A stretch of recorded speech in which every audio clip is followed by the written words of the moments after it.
E a gente volta no último bloco, infelizmente, do programa Utilidade Pública de hoje, falando sobre ensino à distância, tá? O uso da tecnologia em várias áreas é um processo inevitável, inclusive, claro, na educação. O autor José Carlos Santos lançou o livro A Escola dos que Não Tiveram Escola e veio aqui falar sobre esse assunto.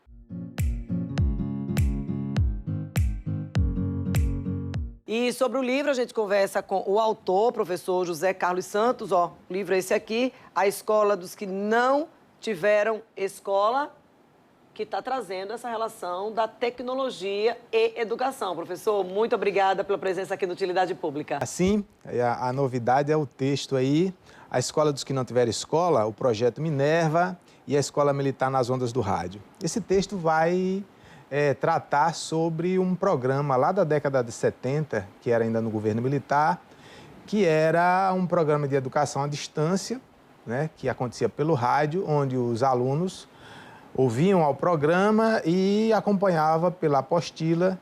Depois eles iam fazer, então, o exame supletivo para obter ali os certificados de primeiro ou de segundo grau, a depender da situação de cada um. É o nosso EAD. É o nosso EAD, né? Na verdade, a história do EAD, ela aparece aí nesse livro bem interessante. A gente vai ver como o EAD se tornou possível, porque houveram outras tentativas de educação à distância pelo rádio que não funcionaram. E aí, a partir da inserção do monitor, o que hoje a gente pode chamar de tutor, apenas com a inserção da presença física do monitor é que, então, a educação à distância pelo rádio, né, começou a deslanchar e até hoje se mantém os programas de educação à distância, que não tem uma base de orientação no final, geralmente não funciona bem. E aí o que a gente está trazendo, olha, lá atrás, tá, a década de 70, a gente já tinha, assim, esse ensino à distância, só que pelo rádio, ou seja, ao invés de você alcançar ali aquele grupo limitado de pessoas numa sala de aula, o professor ia para a emissora. Sim. E dali ele dava aula para o Brasil inteiro. Para o Brasil inteiro, exato. Acontecia em cadeia nacional, todas as rádios, sem exceção, era obrigatória a transmissão do Projeto Minerva, assim como é da Voz do Brasil, e o Projeto Minerva começava exatamente após a Voz do Brasil. Então, acho que está na hora de se repensar, está na hora de se repensar o ensino à distância no horário obrigatório para a gente estimular a educação. É essa história que a gente traz aí, né? Inclusive, o esmero com que se tratava a produção desses programas é impressionante, né? Você ainda pode ouvir hoje um programa, tem aí no YouTube, né? Inclusive o programa que eu trato aí no texto, que é o programa número 6, está disponível no YouTube, ele aconteceu no ano de 1978, e você pode ouvir. Essa questão do programa número 6, deixa eu esclarecer uma questão que às vezes a pessoa confunde. O programa número 6 começou em 70, em 1978 era o programa número 6, é porque é o programa, né? O programa de língua portuguesa, não é a quantidade de aulas que conta, é o programa número 6 de língua portuguesa que está sendo tratado naquela aula. Que era um programa mais extenso, que era um programa... É sobre o que tratava a língua portuguesa, na verdade era o programa de educação, não era o programa transmitido. Então, às vezes, como o nome é programa, cria essa confusão que... Como se fosse unitário. Como se fosse uma sequência de programas que vão ao ar, não é? Era o que tratava o programa de língua portuguesa. Ou seja, o contexto, o que ensinava ali. Era isso. Tendo estudado, tendo pesquisado aqui esse assunto e também sendo professor universitário de quantas disciplinas? Ai, gente, muitas disciplinas, né? Porque é pedagogo? Eu sou pedagogo, né? Eu hoje leciono em média 12 disciplinas. E já aí... pesquisando entrar mais alguma. Já indo para mais uma disciplina, que é possivelmente filosofia jurídica. Nesse semestre, possivelmente, estou ensinando mais essa disciplina. E nessa atualidade, o senhor pesquisou isso aqui, tá? O senhor foi lá na década de 70, pesquisou o Projeto Minerva, pesquisou o nosso EAD, os primórdios do nosso EAD. Sim. Como é que o senhor vê hoje o EAD? Olha, o EAD hoje ele tem o benefício da internet, não é? Ele se tornou mais fácil, mais simples, a produção não se compara à produção do Projeto Minerva em termos da dificuldade que você teria que produzir algo, né?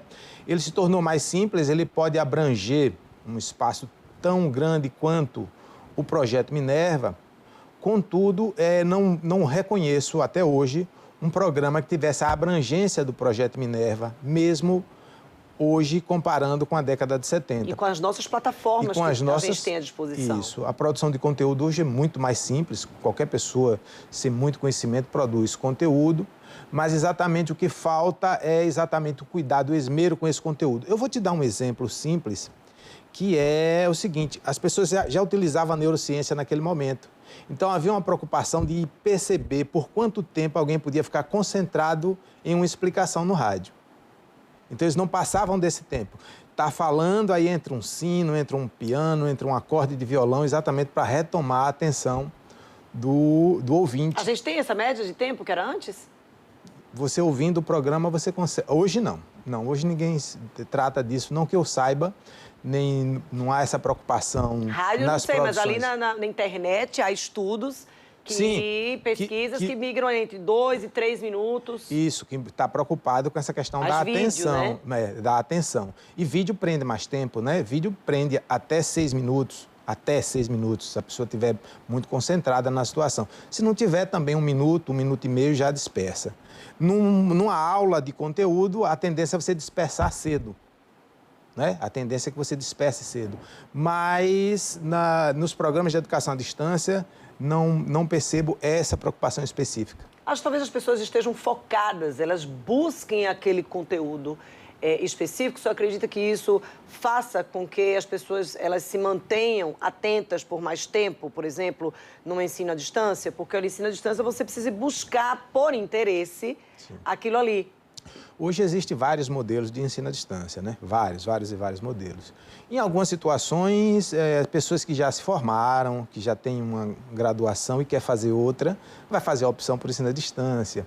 Em outras situações, as pessoas que talvez não tenham na sua cidade uma universidade, uma faculdade, também vai buscar o ensino à distância.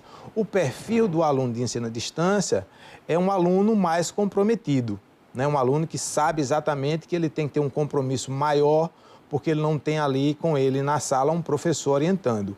Contudo, na prática, não é isso que acontece. Muitas pessoas buscam o ensino à distância procurando a facilidade do tempo que não tem para ir à universidade todos os dias, da locomoção que não tem, e muitos se ajustam durante o processo. O fato é que o ensino à distância ele é um sucesso, né? Ele acontece bem, as pessoas conseguem se formar, conseguem seus intentos, sua busca a partir disso.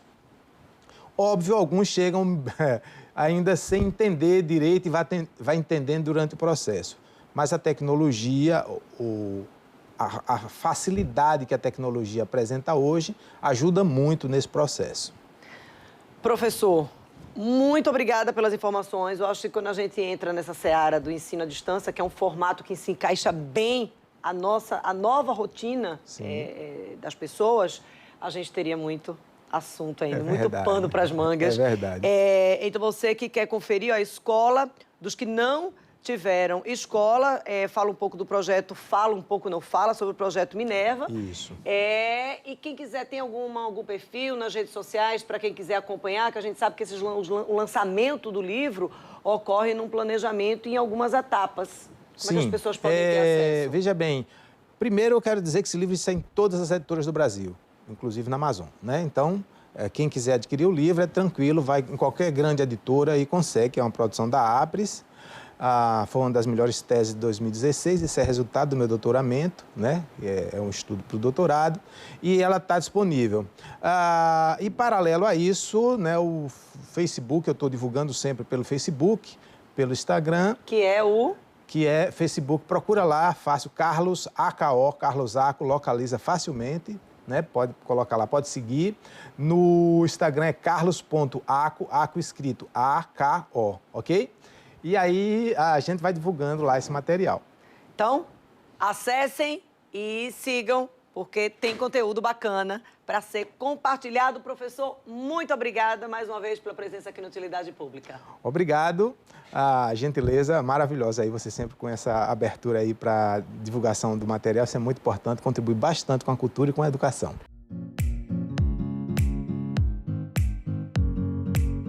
Para você ver essa edição novamente na íntegra, já sabe, corre no YouTube, lá você encontra todo o nosso conteúdo. A gente volta a se encontrar na semana que vem. Até lá!